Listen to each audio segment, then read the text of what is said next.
আজকে ভিন্ন ধরনের একটি গ্রাফটিং করব। তো গ্রাফটিং করার জন্য যে গাছটা আমি কাটতেছি এটা হলো বন বেগুনের একটা গাছ। তো বন বেগুনের গাছটা কাটা শেষ। এখন আমি দুটো সায়ন নিব, একটা কালো বেগুন একটা সাদা বেগুন। তো সাদা বেগুনের একটা সায়ন আমি কাটলাম, এখন কালো বেগুনের সায়ন নিব। তো এই দুইটা সায়ন আমি এখন এই গাছে স্থাপন করে দিব।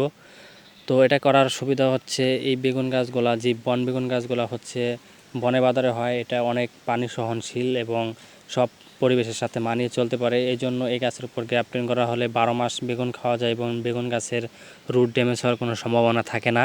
সাধারণত আমাদের দেশে বর্ষার সিজনে বেগুন গাছের রুট ড্যামেজ হয়ে যায় বা বেগুন গাছ মারা যায়।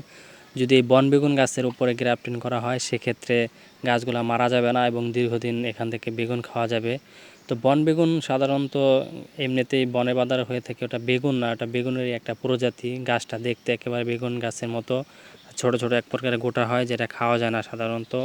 তো ওই গাছের উপরে আমরা যদি বেগুন গাছ দিয়ে গ্রাফটিং করি, আমাদের দেশে যেসব বেগুন ভালো ফলন দেয়, উচ্চ ফলন দেয়, যেমন হাইব্রিড বেগুন বা কালো বেগুন, তো এই বেগুনগুলো গ্রাফটিং করে দিলে আমরা এখান থেকে ভালো একটা রেজাল্ট পাইতে পারি। কারণ বন বেগুন গাছটা অনেক শক্তিশালী হয় এবং এই গাছের শিকড় অনেক মাটির গভীরে থাকে, সেক্ষেত্রে গভীর থেকে খাবার খাইতে পারে এবং গাছটা দীর্ঘজীবী হয় এবং অনেক ফলন দেয়।